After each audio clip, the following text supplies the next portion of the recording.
Ce texte fut retrouvé dans un fichier nommé, avec une imagination sans borne, monjournal.rtf, un simple journal écrit sous une vieille version de Word et sans mise en page particulière, visiblement écrit à titre personnel. Par respect pour l'auteur disparu, la façon dont ce fichier a été retrouvé restera secrète.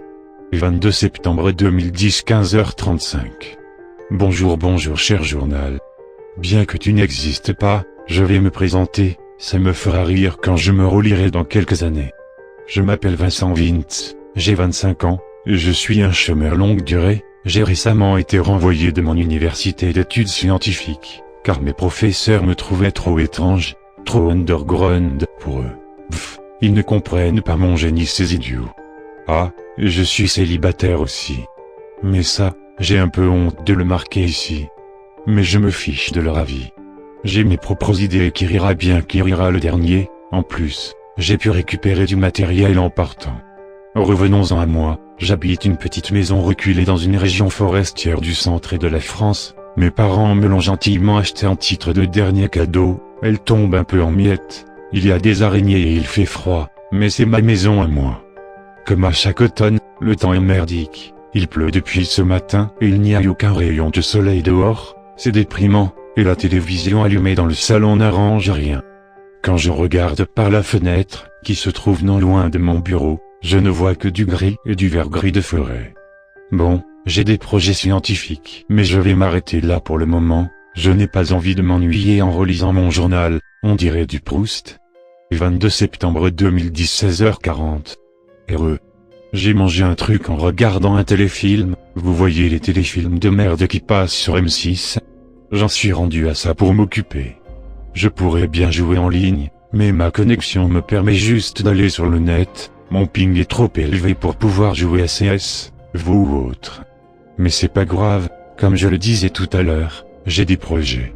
Après avoir lu des trucs sur internet, avoir étudié à l'université, grâce aux bouquins, je vais essayer de créer de nouvelles espèces de vie dans un environnement créé par mes soins, dans ce que j'ai nommé le bocal.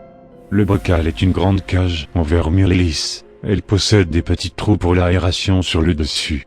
Elle fait environ 2 mètres de hauteur pour 4 à 5 mètres de long et de large, et il y a une porte en verre sur une des faces, j'ai construit ça moi-même et j'en suis fier.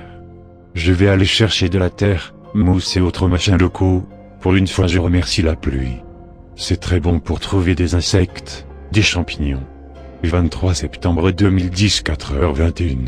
Eh bien, enfin fini. J'ai passé toute la nuit à récolter des formes de vie pour les placer dans le bocal, grâce à mes talents d'ingénierie, j'ai pu en faire une sorte de serre avec un diffuseur d'atmosphère humide riche en oxygène. Saviez-vous, cher journal, que dans le Carbonifère, époque révolue, il y avait des araignées d'1 mètre de diamètre? Ah. Et c'était en partie grâce à la teneur en oxygène. Je vais aller dormir un peu. 23 septembre 2010 12h10. Heureux, mes petites bêtes se portent bien.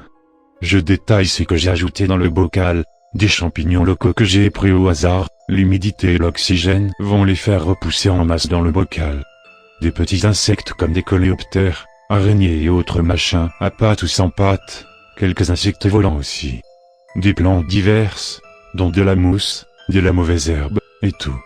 Bon, ça ressemble à une sorte de mini-forêt marécageuse / jungle mais c'est grouillant de vie.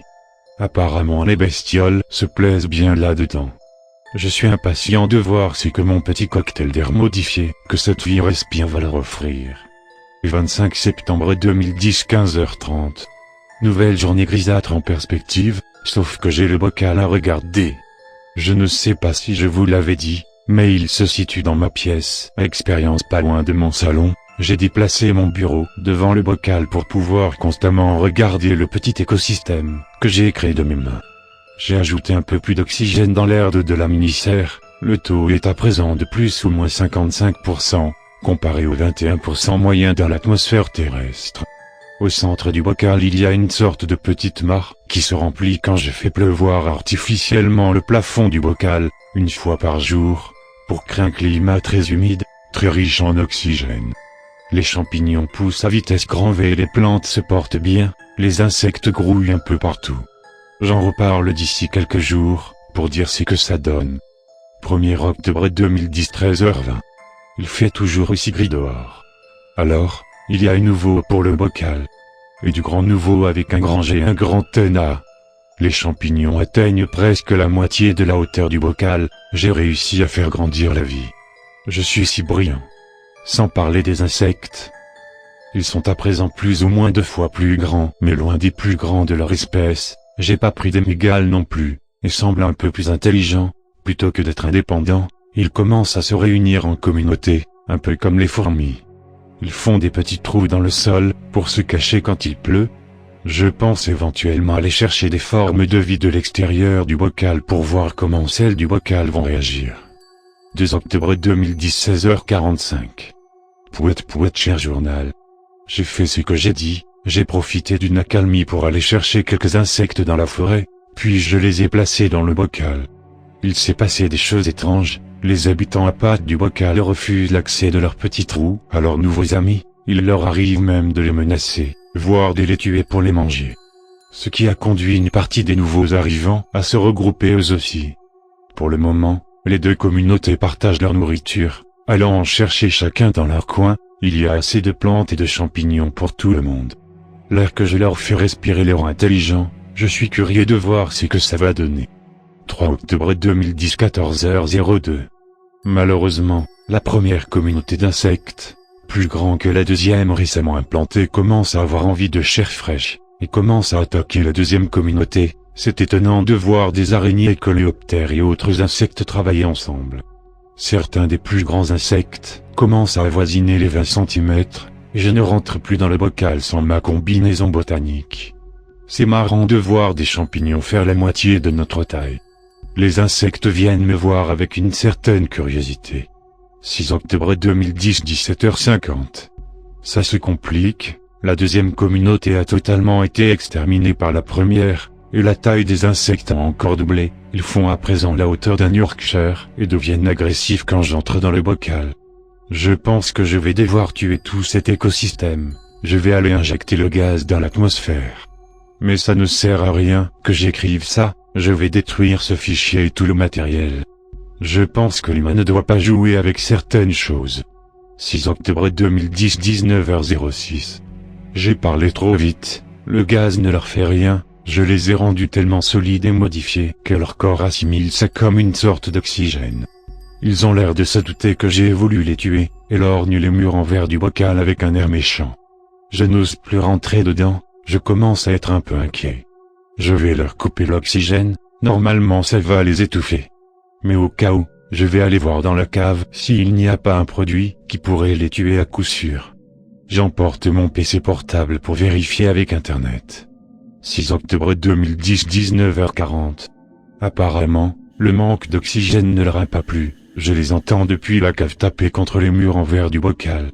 J'ai entendu un grand bruit, puis plus rien, je ne sais pas ce qui se passe, peut-être que le manque d'oxygène a fini par les tuer. Je vais aller voir. 6 octobre 2010 21h10. Au moment où j'ai voulu sortir de la cave, j'ai entendu des grattements sur la porte. Je suis piégé on dirait. Je vais attendre qu'elles partent dans la forêt, elles vont finir par se lasser, enfin j'espère. 8 octobre 2010 15h. Elles savent que je suis ici, je commence à avoir très soif. Il n'y a pas de sortie ou d'eau dans ma cave, et j'entends des coups contre la porte, c'est la fin. Je n'aurais pas dû faire ça, je n'aurais pas dû jouer avec la vie, je pense que je vais me suicider, je n'ai pas envie de me faire dévorer par une araignée géante ou je ne sais quoi d'autre encore. Merde, la porte commence à céder, je suis en face et si vous voyez ce que je vois, vous seriez terrifié, je serre aussi vite que je peux, je vois une immense chose à 8 yeux rouges lisant me regarder depuis KO des escaliers c'est fini, ce bruit circent et torbiel. Elle arrive ils arrivent. Dehors, il pleut tout, le journal s'arrête net à cet endroit.